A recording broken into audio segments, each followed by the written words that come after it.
Good morning, everyone, and welcome to the December edition of the Morning Blend and our last Morning Blend of 2022. Lori, can you believe that? It's crazy to me. I mean, I don't know. I still sometimes feel like we're stuck in 2019, but Yeah, when the world hit pause and we stopped moving forward. But I'm Allison DeFlorio, and I'm joined once again by my partner in crime here for the Morning Blend, Lori Armstrong-Helber from Fox Rothschild. We're so grateful, Lori, for your partnership on these webinar series and everything else we do with you. likewise, very much so.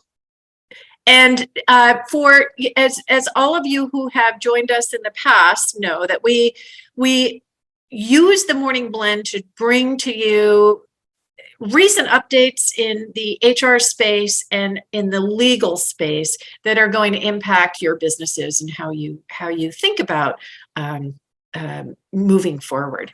So for today's session, a couple of quick reminders for everyone. The session's being recorded, and we will send out a link to the recording post-session.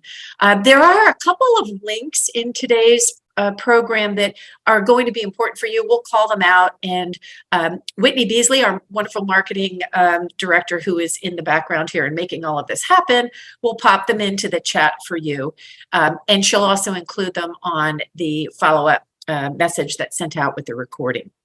But do pay attention to those.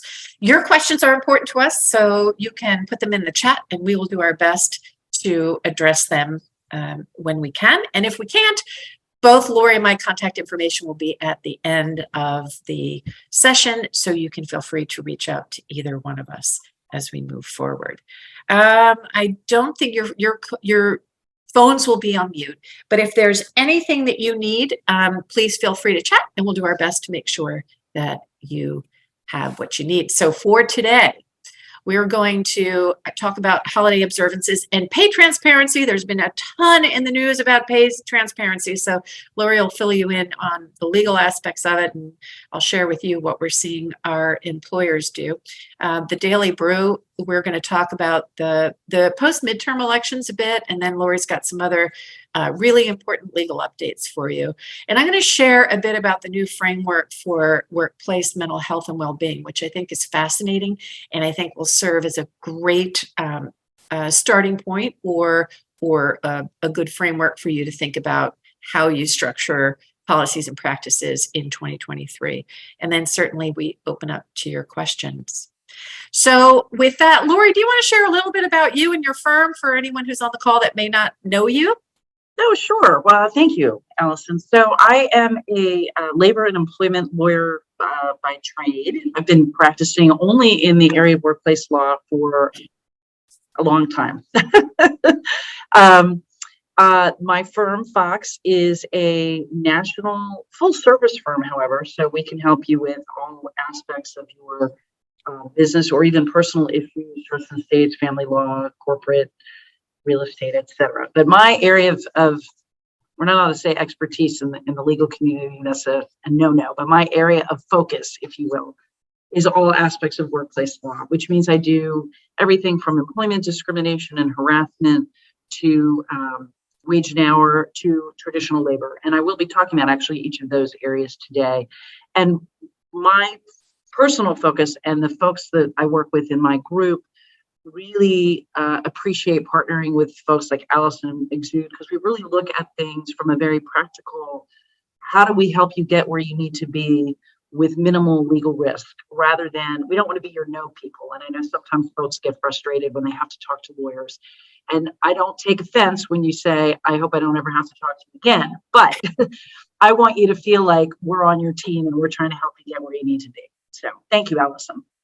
Great, thank you.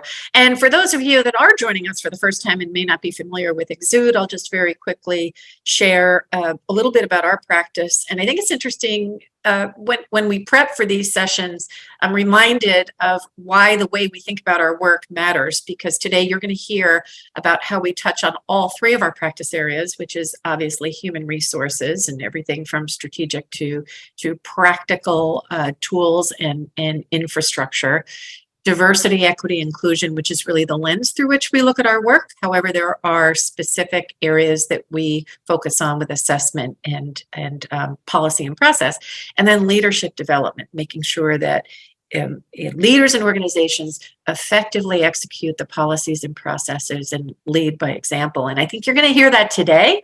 When you see this framework for workplace mental health, all of those aspects are really infused throughout that framework. So that said, we're thrilled you're here, and let's go ahead and get started. So I'm going to turn it over to Lori to start us off with piping hot. All right. And again, for folks who are just joining us for the first time, one of the reasons we like this partnership is we try to give you both the legal perspective and then the business and the HR perspective. So we will talk in each other's quote presentation. So I'm going to, in the piping hot, there are quick bullet points on things that are probably at the forefront right now. Although the morning brew section really does have some other things that are sort of piping hot as well. So hard to say at this time of year, what is piping when there's so much going on. But I know that this is a really festive time of year for a lot of people, and there are a number of different holiday observances that tend to occur in December. And it's a good time to think about inclusivity and to make sure you're avoiding the opportunity for religious discrimination claims by making sure that the folks in your organization have awareness over that there are more than, just Christmas or Christmas and Hanukkah at this time of year. So this is just a list at the top of various holidays that are occurring in December. Some of them are more significant within those particular communities than others. For example, Hanukkah has less probably religious significance than Rosh Hashanah and Yom Kippur, but it tends to get a lot of play, if you will, at this time of year because Christmas is getting a lot of play. And not to diminish anybody's celebration of whatever holiday they celebrate, but it is Christian-centric to assume Hanukkah is just like the Jewish version of Christmas, right? Because that is not the case. And so it's really just to be inclusive in your workforce. There are a couple of things you can do. I also wanted to note that there are very significant, in terms of religious significance, holidays that occur throughout the year. So, for example, in Judaism, Rosh Hashanah and Yom Kippur, which are typically in September, October. Diwali is the Hindu festival of light. That this year occurred at the end of October. It was October 22nd to November 12th.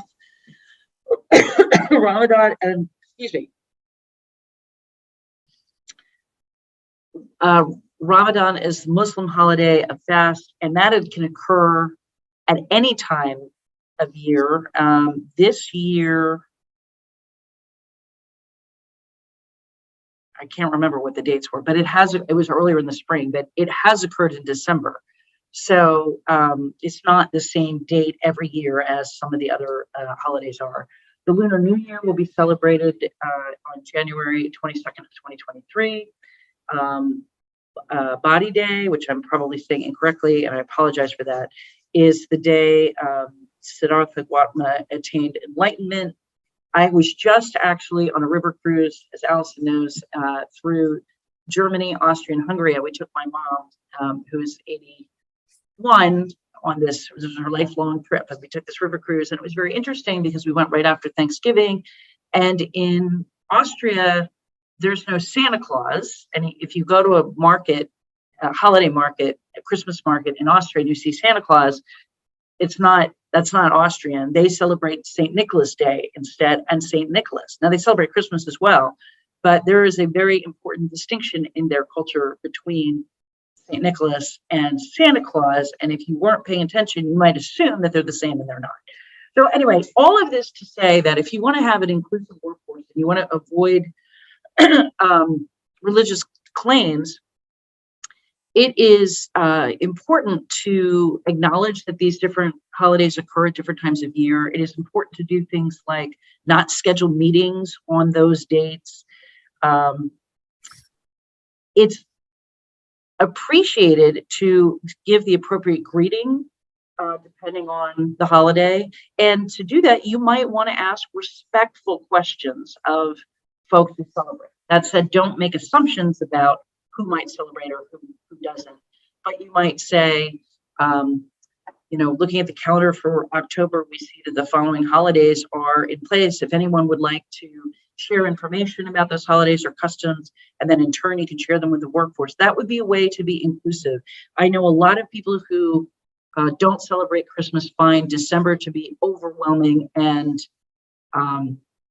exclusive, isolating for them. Yeah. So if you can turn that around through the rest of the year, I think that might balance some of the frustration that those folks have in December. So that's a lot on holiday inclusivity. Allison, I don't know if you want to add anything. I do. I mean, if there are HR people on the phone, you're probably thinking about calendars or have already posted your calendars for holiday observances for 2023. I think what Lori said is very important. And I think it's an opportunity for you to leverage if you have culture committees or employee engagement committees or ERG groups to think about how can you show curiosity in your organization and invite groups that celebrate other holidays to shed light and share to the extent that they want to share insight and understanding as to where that holiday came from and what it means. I think it's an enormous missed opportunity. The other thing I think is very important to think about from a business perspective is not just scheduling meetings in. Careful when you're scheduling meetings externally or reaching out to clients who may observe some of these. I think it's just an important, very important information for business leaders to have and for managers that you don't come across as not knowledgeable or not caring or ignorant of understanding what other people may observe. So I think it's a great opportunity, and I appreciate sharing that. So let's move on from holidays to pay transparency.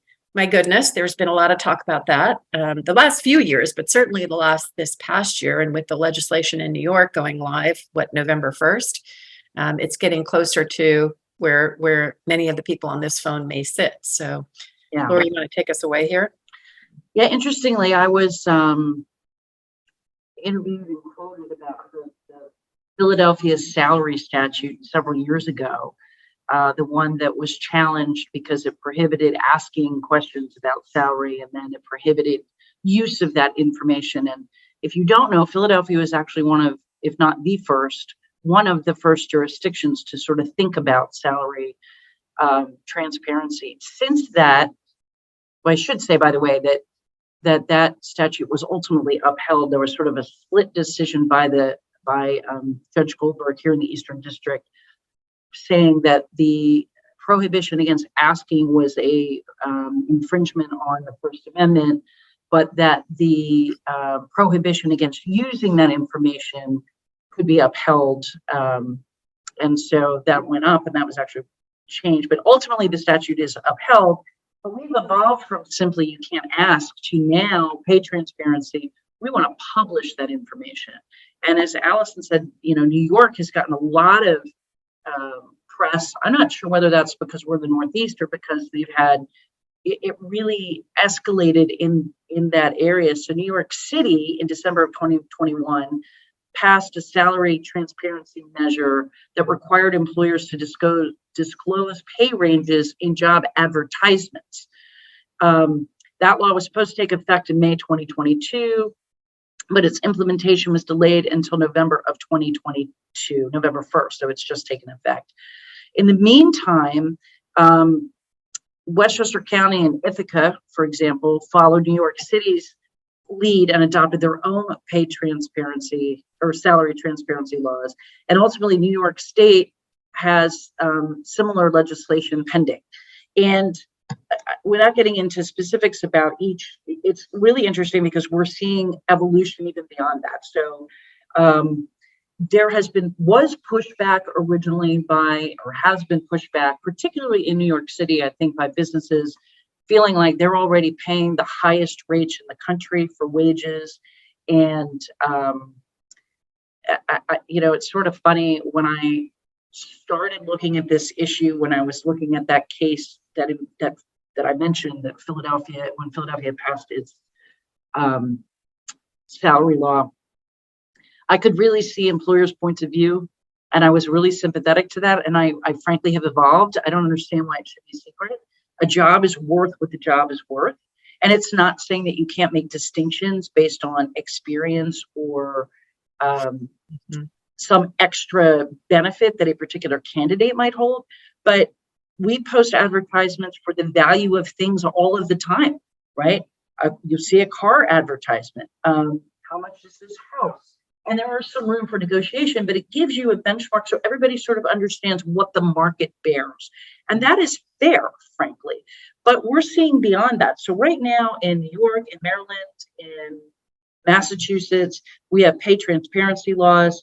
But in states like Colorado, California, and Washington, there are additional reporting requirements above and beyond simply the posting requirements.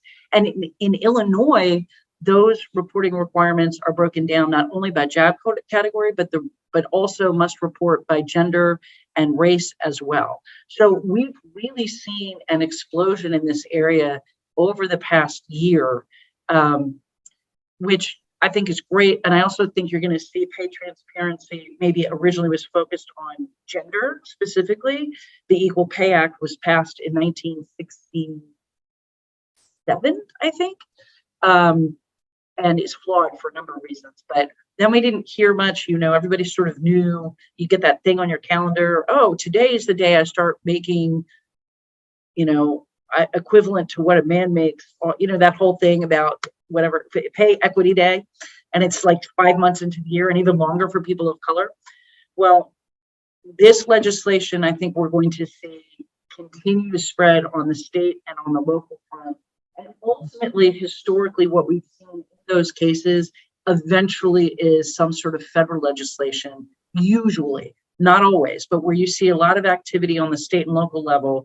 And then you have larger multi-state organizations and employers who say, this is really hard. I have too much of a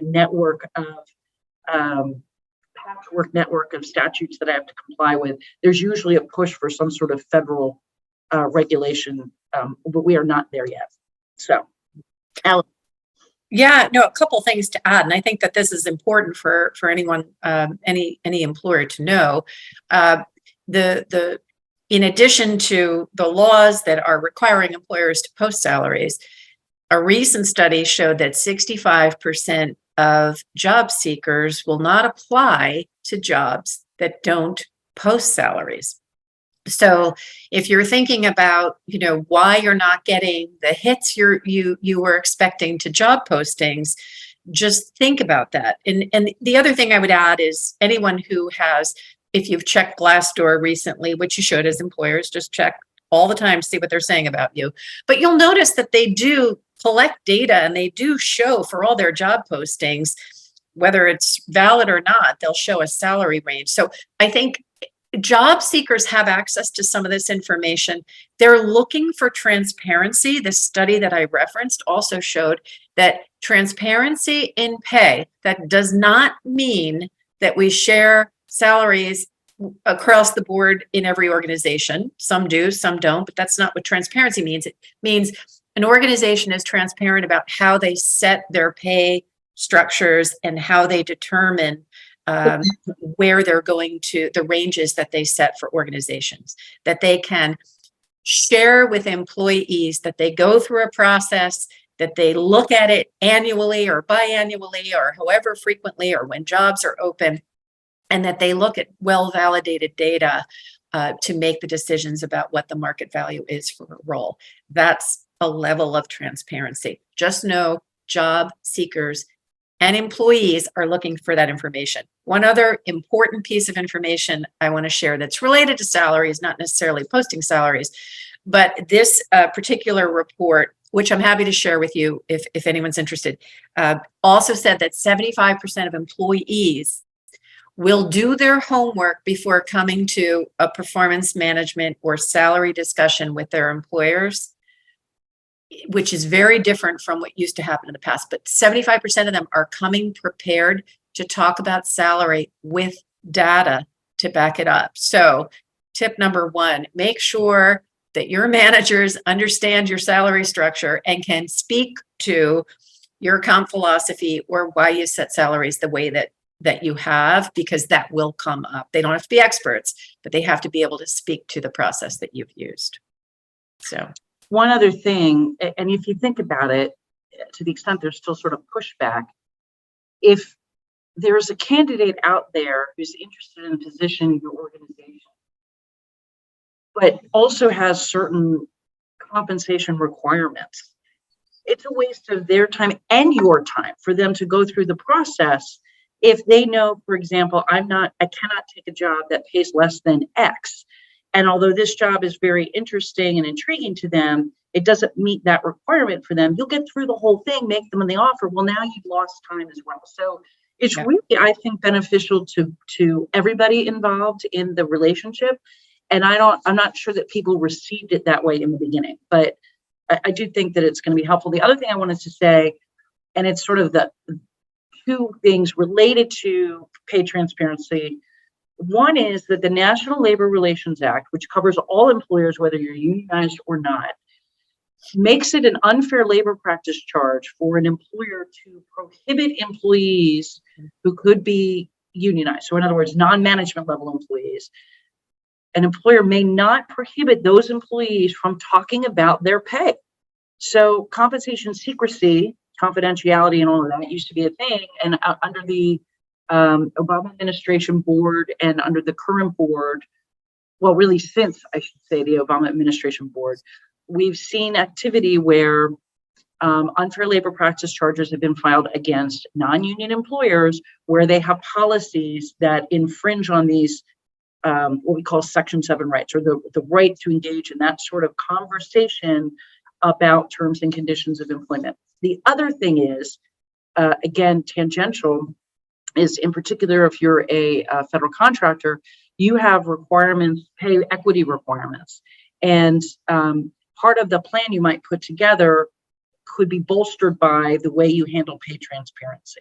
And I will not, this could be a whole hour. I spent at a federal contractor seminar in October. And one of the things that came up is the current EEOC's directive regarding how to handle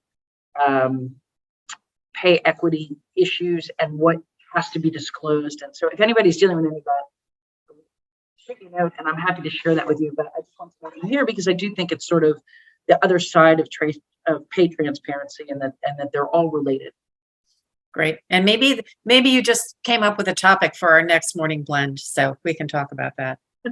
Great. All right. So moving on to the Daily Brew. Laura, you want to take us up to a legal update? I know you've got a few things, and then we'll get into the framework for workplace health and well-being. Yes. And actually, I might skip. I don't know if it makes sense. Yeah, I'm going to do women's health in the workplace last. I was going to do it first, but I think it's a nice transition to some of what you're talking about. So impact of midterm elections. Well, I mean, it was all over the papers, whether or not who would control the Senate, who would control the House. Post final counts, then we had the senator in Arizona declare independent status. I think both sides, are putting their spin on it and trying to claim victory. The thing is that you will see in states like Pennsylvania, like New York, like New Jersey, I think continued pushes for workers' rights. I'm going to put it that I don't really like that because I feel like that creates an us them, and that's not really what I mean, but focused legislation and initiatives that are intended to create fairness, intended to create inclusivity, things like leave laws, pay transparency, those sorts of things. So I don't know that the midterm elections, I think we have to kind of see how it shakes out. Does the senator becoming an independent impact voting significantly, or is that a political move on her part? And I don't want to get into the politics piece, but is it really going to change the way she votes? Some of what I've read said yes, some of what I've said no. I think when we came up with this originally, because we were going to do it before I finally contracted COVID, by the way, in November. At the time, I think there was some thought that if you see a big swing and all of Congress is controlled by the Republican Party, and then you have the court, then you have the president still in the Democratic Party, that would have been, I think, a significant roadblock to anything anybody wanting to do. I think we're going to continue very much on in the way that we are right now for at least the next year, and then we're going to get another year of election fodder, and we'll have to see how that goes. But I don't see that the impact is going to be as significant as it might have been if both the House and the Senate had flipped. So, however, it's not even new anymore, but the configured Supreme Court as it is hearing heard two significant cases in this term that are employment related. One being the Helix Energy Solutions Group case, which has to do with the overtime under the Fair Labor Standards Act. I'm not going to get into all the nitty-gritty details, but the employee works in the energy sector is considered to be highly compensated under the Fair Labor Standards Act. So I'm just real quickly, very basic for anybody who doesn't know how this works. Under the Fair Labor Standards Act, all employees must be paid at least the minimum wage and time and a half for hours worked over 40 in any given work week, unless they fall into one of the exemptions. And there are a number of what we call salary exemptions. Those are the executive, administrative, and there are some other outside sales exemptions where there's carve-outs, and those people are considered compensated in such a way that that the policy decision is that they won't get overtime. One of them is a highly compensated employee, and where that employee makes I'm trying to remember what the threshold is now. I think it's 100. That might be more than 100,000, but where they make over whatever that threshold is, they're considered. The idea is, again, from a policy standpoint, they make enough money if they work some overtime. These people aren't the people that we were trying to protect when we passed the Fair Labor Standards Act. So this particular plaintiff in this case, Mr. Hewitt, made more than double the $100,000 threshold, which was applied at the time. I believe that threshold is higher now, and I should know it. I want to say it's 110. 110. Yeah. I knew it had gone up, but I couldn't remember when. So anyway, he had made at the time 200,000. At the time, the threshold was 100,000, and nevertheless sued for overtime. And the reason that he sued was that he was paid a day rate rather than on a salary basis. And the idea of salary basis is people get the same amount every week, regardless of, and this is the language that we use, the quality or quantity of their work. That's why you can't dock somebody whose salary, because if they leave early or they come in late or they only work 4 days, absent you're having a PTO or vacation thing that allows you to do that. So the tension in this case is about whether the salary requirement means what it sounds like it means, that the person has to be paid the same amount all of the time, or the argument the employer is making is the day rate doesn't matter. What matters is that this amount that this person's being paid is so high that really that's what should matter. And I have a couple of clients who pay day rate, and this decision could have pretty good ramifications for them. And it also might, depending on how it's decided. Sometimes what happens is the Supreme Court makes a decision. We saw this in the ADA context, in the Toyota manufacturing case years ago, and some other cases where the Supreme Court makes a ruling and Congress goes, wait a minute, that's not what we meant. And then you will see Congress spurred to action to make changes to the underlying statute in reaction to what the Supreme Court does. So I'm just flagging this. We don't have the decision yet, but this is one of the things that I like about my area of practice is we're always in the news and there's always a Supreme Court decision that's pending. So there's going to be something new to learn and talk The second case is perhaps more immediately impactful to many employers, even though it's a school case. That's Sorry, okay. don't know what happened there. There we go, no problem. The Students for Fair Admissions, Inc. versus the President and Fellows of Harvard College and the Students for Fair Admissions, Inc. versus the University of North Carolina are both essentially affirmative action in school admissions cases.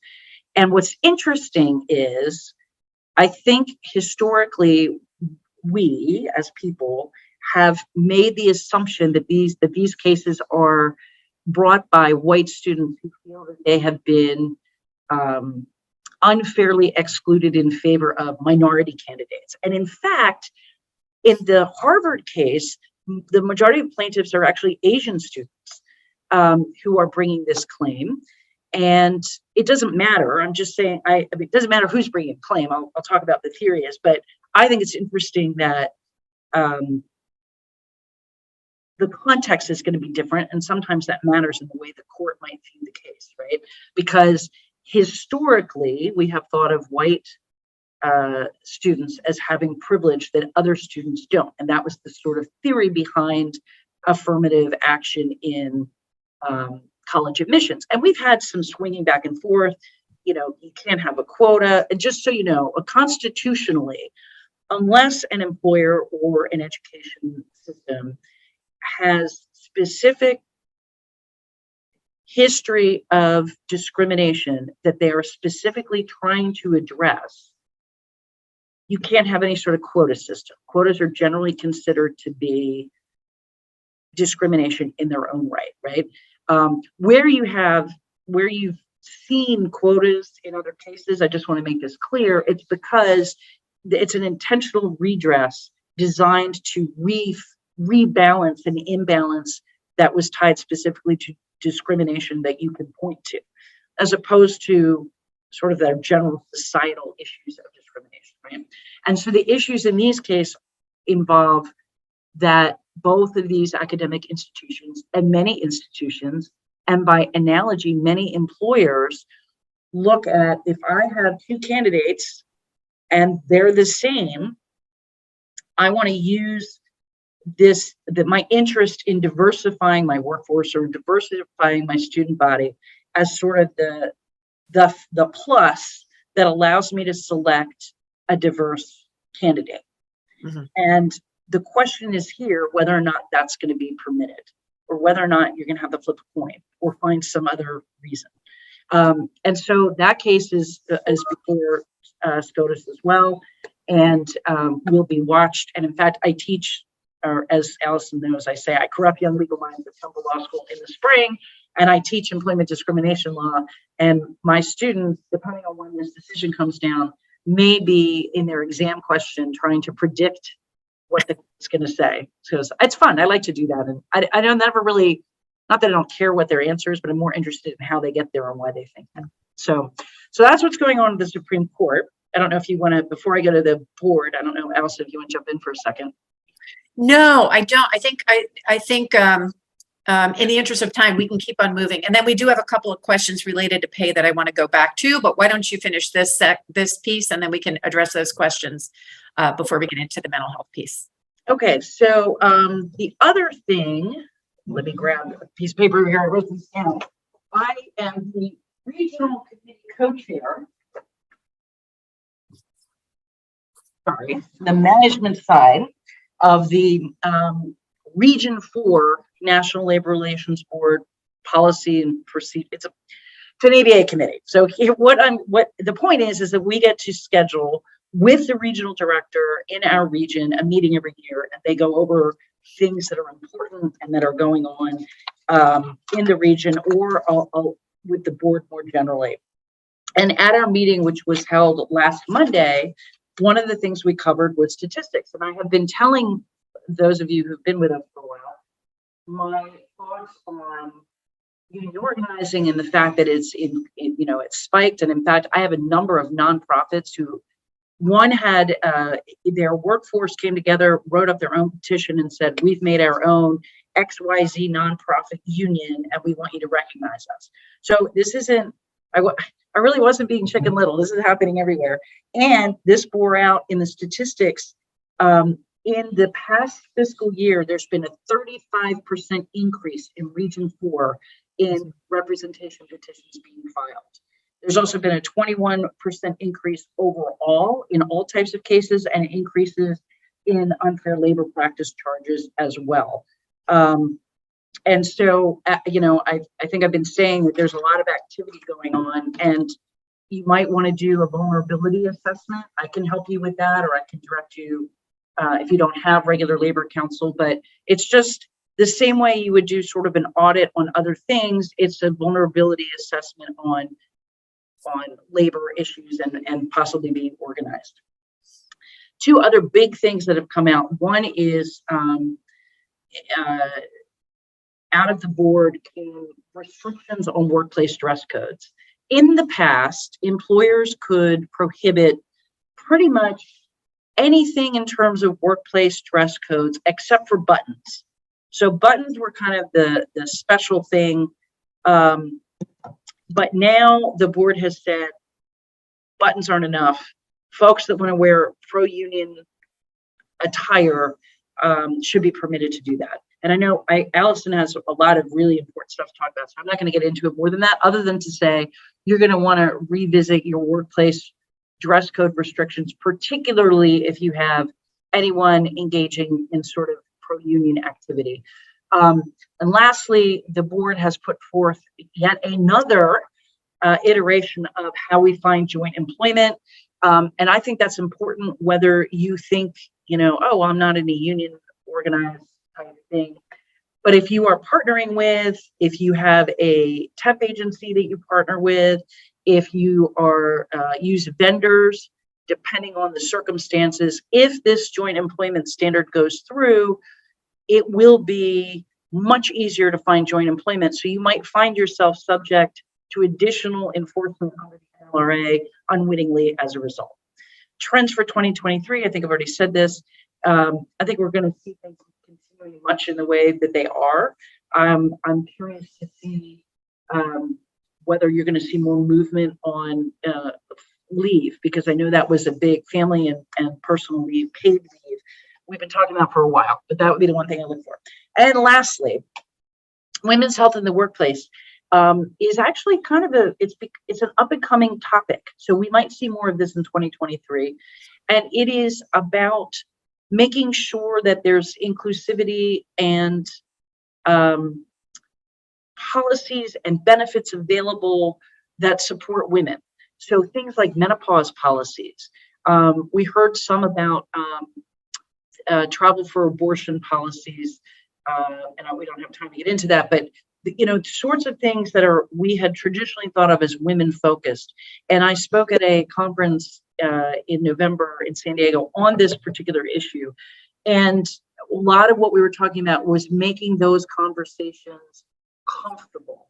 And so that, little microaggressions like, oh, you must be foggy because you're in menopause, or, that sort of thing. It's recognizing that and making that not okay. And then actually going further and embracing the opportunity to provide support in women's health to keep women engaged and effective in the workforce. So with that, and part of that relates to being that sandwich generation and stress and mental health and all of those things, which might be a nice segue to Allison. Yeah, and the one thing I would want to add, and the people who ask questions about pay, we will get to those. But in the interest of time, I'm going to move forward with trends in 2023. And Laura, you can correct me if I'm wrong, but we are seeing an uptick in claims around ADA and disability, specifically as it relates to stress and mental health. Is that fair to say? I haven't seen, so the stats haven't come out. They come out at a different time, but I think it's fair that has been trending upward. Yeah. Mm-hmm. Yep. And when we think about our next topic, I really hope that you take from this next section things that you can perhaps are already doing but can highlight differently. But how do you really integrate health and well-being into your HR practices. The great news is the U.S. Surgeon General just launched a framework a couple of months ago. I don't know if you've seen this, about for workplace mental health and well-being. And what's fantastic about this, and this is one of the links that we will send out, is that it not just talks about the framework, but it also links to resources that can help you think about what you can do, checklists, tools, templates, and resources for employees to provide a better infrastructure around health and well-being. And I want to talk about the actual, show you the framework. It focuses on 5 essentials. And if you look at these and you look at the descriptors for each of these tuck very nicely into the life cycle of your employees, or can. And I think it's helpful to look at this framework, and perhaps in preparation for 2023, evaluate your employee experience through this lens and see if there are ways that you can improve in any of these essential areas. I'm just going to talk about a couple in each of these, but protection from harm. This is very real. So there's workplace safety, there's physical safety, but there's psychological safety. When we're continuing to work in this post-pandemic environment, and we're working in a different variety of workplace scenarios, hybrid, remote, on-site, people have a need to feel psychologically safe about voicing concerns, about asking questions about their health, etc. So how do you put in steps to normalize and support mental health? And how do you think about the needs of employees to make them feel psychologically safe? The connection in community, many of you probably do this today, and focus on creating that culture of inclusion and belonging. But what I will say is that this is a constant evolution that requires intentional focus, and it's no longer a set it and forget it kind of world to create that connection. So as managers, as leaders, you have to constantly challenge each other to be fresh and to be engaging, and to keep those that are with you in the office and those that are hybrid or remote feeling connected and feeling like they belong to the organization. It's harder, I shouldn't say harder, but it requires more time and to create trusted relationships. Sometimes we take our highest performers and it's like, Lori's got this, I don't need to talk to her this week. And then over time that becomes 2 weeks or 3 weeks and I haven't connected with her, and I could be missing an opportunity to keep someone who is a superstar engaged. And on the flip side of that, someone who really needs our help, who needs our guidance, we could be missing that. So work harder for that. And it, with collaboration and teamwork, one of the things they talk about in this report, which is worth the read, is depending on what workplace you've determined. A lot of organizations came out right around Labor Day saying, okay, we are doing it now. We're coming back to work. We're coming back 2 days a week, 3 days a week, 5 days a week. But yet employees are still doing Zoom calls. So they're in the office, but they're not having the connection.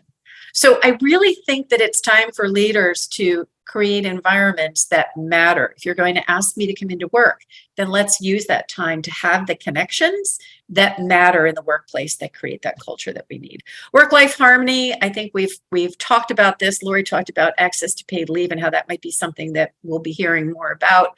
I think control over one's time and control over understanding that there are requirements for employers and core working hours, but we want to refrain from, sending emails and expecting responses at 9 o'clock at night or 11 o'clock at night. We have to respect those boundaries. Lori, did you want to say something? Yeah, it's funny. I just sent an email to opposing counsel, and her away message, I actually emailed her back and said, I love your away message. She said, this email box will be unattended for the next week. If you need, it was very, and I've seen a number of people are putting on they have an automatic away message that says, I do not check email after X time. And I think people are really starting to be better, to your point, about drawing boundaries about when they're going to be working and accessible and protecting their very needed self-time.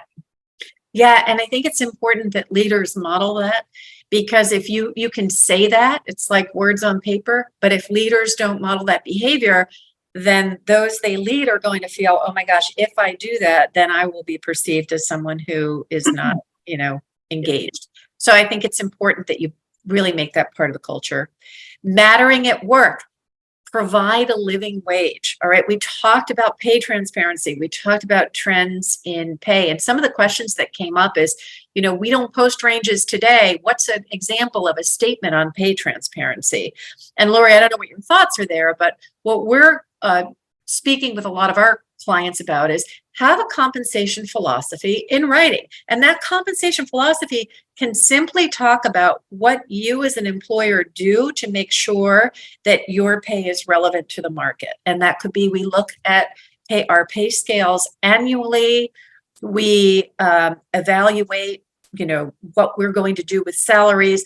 It doesn't have to be a enormously detailed list of pay, but it has to show what you're committed to. And I would say if it's in writing, you should be doing it, right? So don't put it on paper and don't do it. But that's the level, that's at least a base level of transparency, having a written compensation philosophy. Lori, I don't know if you have anything. I just think the most important thing you said was the second piece, and that is, don't put it in writing if you don't intend to follow it, right? It's to your point, even back with the, having leaders walk the walk, that is far more important than what you say. I can, let me see if I'm happy to provide a sample statement. Mm-hmm. Not now, but I'm happy to send one over later. Sure. And then connecting individuals with the work and the organizational mission. You've heard us speak about this before. People need to know how what they do impacts the success of the organization. No matter how big, how small, but how does it connect?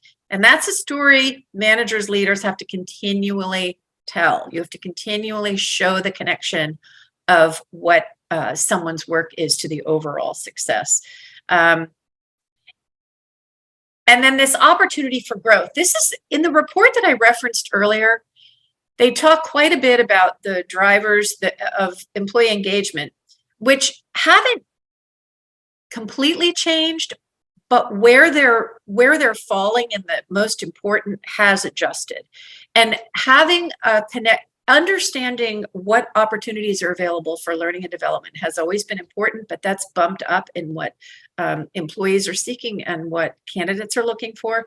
Being able to help someone understand what a career path is. And if you're a small organization, you may not have a multitude of places for people to move, but you can speak about how you can grow their knowledge and how you can help them grow within their role and take on more responsibility. So being able to show clear pathways for career advancement or growth and knowledge is going to be critically important to one's mental health and well-being. People want to know that they're growing in the role that they're in to feel good about themselves. And then reciprocal feedback. If you've been on any of our webinars before, you've probably heard us talk about different ways to create reciprocal feedback, 2x2s. Do you have a regular cadence of asking people to share feedback with their supervisor or manager, whether it's once a month, whether it's supervision meetings, whether it's weekly for new hires, but something where they can share more than just an annual survey, but on a regular basis, share feedback about what's working well and what could be better, and managers do same. That alone has a huge impact on someone's mental health and well-being in the workplace. So again, these essentials fit very nicely in your HR processes and practices, and we'd encourage you to revisit them and say, look, here's what we're doing well, but here's where we could do something more or differently in order to make people feel more whole at work. And Lori, I don't know if you want to add anything to that. No, I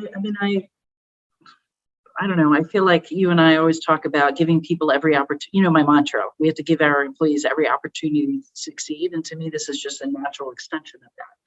Yeah, I'm glad to see it in this framework because I think if you read the report and you look at it, it's very how-to.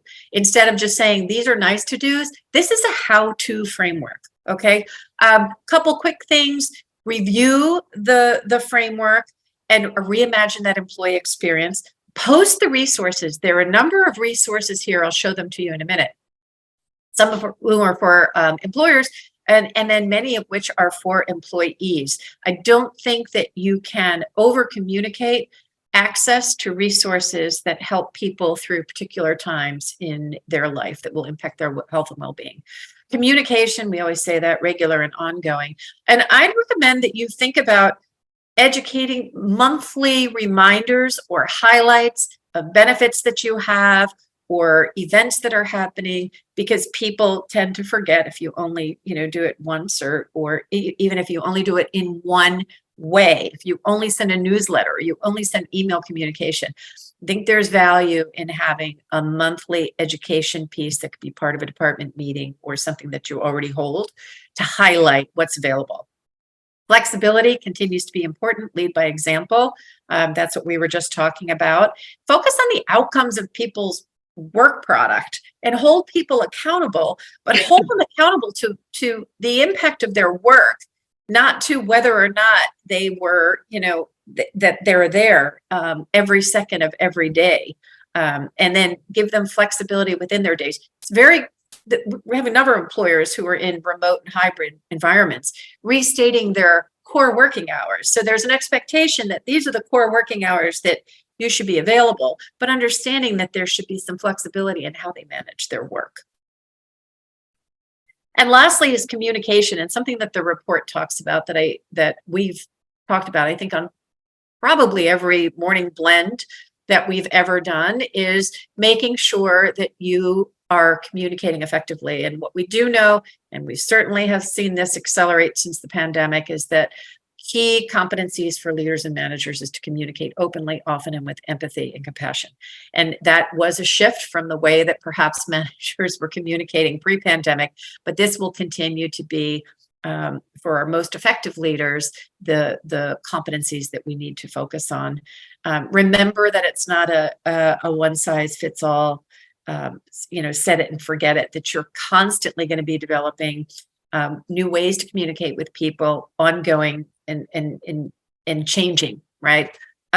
Think about one-on-one check-ins, think about communication to the individual, to teams, and then make sure you're communicating all the health and wellness benefits that your organization offers. And remember, you can add benefits throughout the year that are not, health benefits, right? You're governed to that once a year for those kinds of things, but you can always add things to your resource list that you can highlight that will help people get the information and the resources that they need when they need it. Yeah, so one thing I do want to comment on, and it's, again, an evolution that I think has been positive. When I was a baby lawyer, it was don't ask anybody any questions about them personally, because that will subject you to risk of a discrimination claim, because you can't unknow what you know. And if somebody says I'm struggling, then you're like, oh no, it's a mental health thing, and now I'm going to have a claim. We've evolved from that, right? And so, but there is a nuance, and there is a challenge or a danger. I've seen some employers go beyond, and it's from a caring standpoint, it's an unintentional negative consequence, where they become almost too paternalistic, right? Mm-hmm. Oh, you seem really stressed out, I'm going to put you on leave, right? As opposed to, and something you said, Allison, which I really think is the key. Let's focus on, this isn't meant to be that the employer is now the role of, therapist, right, teacher, nurse, whatever, right? Like, that's not what we're saying. But what we are saying is, if you're focusing on the work and an employee is struggling, you have an investment in that employee relationship. You should want to be able to assist that employee, again, give that employee every opportunity to succeed. And this is one of the ways to do that. By, hey, is there something going on? We see that you're struggling here. And then they say, yeah, I have this issue. Now we're providing support and opportunity so that employee can get the help that they need. So that's one part of it. not to discount the other part of it, which is to build a culture in your organization that facilitates discussion, that allows people to take time when they need a mental health day, which, by the way, is preventive, because if they have that support for wellness, they may not develop, the higher level of depression or anxiety that would qualify them as disabled and then for other sorts of accommodation. But I did want to make that point that I love that we are more communicative and we need to be, but you shouldn't make assumptions, because that's the one place where I see employers today sometimes get into trouble. Agreed. You just said something that reminded me, the issue of depression is probably the number one global impact of source of disability. So it can impact how people are able to manage chronic health conditions. And it is, I say this point because caring for it on the front end proactively and allowing someone to take that mental health day may be the difference between having a longer term claim or a longer term health condition. So those little those little steps really help someone be able to manage their overall health, right? Yeah. Whitney popped into the chat, just for everybody, the link to this report from the U.S. Surgeon General. Couple of tips. I think this just reiterates what we talked about: is be intentional about your effort, employers. Be intentional about reaching out, communicating, and sharing resources. Have an ongoing focus on mental health and well-being in the workplace. This is going to be key and critical to your employee success, to your healthcare costs, and also to the success of your organization. And make it an inclusive process. Leaders, managers don't have to be the be all end all of having all the knowledge. Get people involved in sharing information and bubbling up information to be able to maybe influence what other resources would be helpful to employers. But it really is not a top down. It's got to be a total organization process. A couple of the resources here, I'm not going to read through all of these, but I want to highlight that second bullet. There are toolkits to achieve workplace change. There are all kinds of reports and information that I think you're going to find exceptionally helpful. There are, if you look at this Empower Now, this is a free and confidential peer support line for employees. My colleague on the employee benefits side, Carla Chin, who's our director of wellbeing, looked into this and tried it out, said the resources are really fantastic. So, again, these are things that perhaps weren't available before. I love this 7 tips for making the most of your check-ins. These are things that could be really helpful tools for your leaders and managers. Don't assume that maybe they're doing it as effectively as they could be, or certainly for newer managers, if you set expectations about check-ins, you want to give them some guidance and tools to be able to make them meaningful. And at the bottom there is the link to the actual site where this report is housed. We have just another minute or two here. Want to leave you with this quote, which I think is important. We as leaders set the tone for the company. And if we're willing to talk about mental health, it trickles down all the way. Normalize the conversation. I do want to go back. It looks like we may have another question, and one question that we didn't answer before about pay. How does a small multi-state organization handle pay transparency if job postings in that organization use geographic data in establishing pay ranges, which different areas, much less than perhaps New York City? This geographic pay tiers are becoming front and center of a lot of the compensation work that we're doing. So, what we are seeing, and Lori, feel free to chime in here. We're seeing some organizations err on the side of listing these enormous ranges that you could drive a tractor trailer through, which is not necessarily the best way to do this, and that can be a little off-putting to candidates. But I think as we start developing as organizations start developing their comp structures out, and those that are going to move to geographic data, regardless of where they're headquartered, that will remain to be seen, and you may want to do it by position.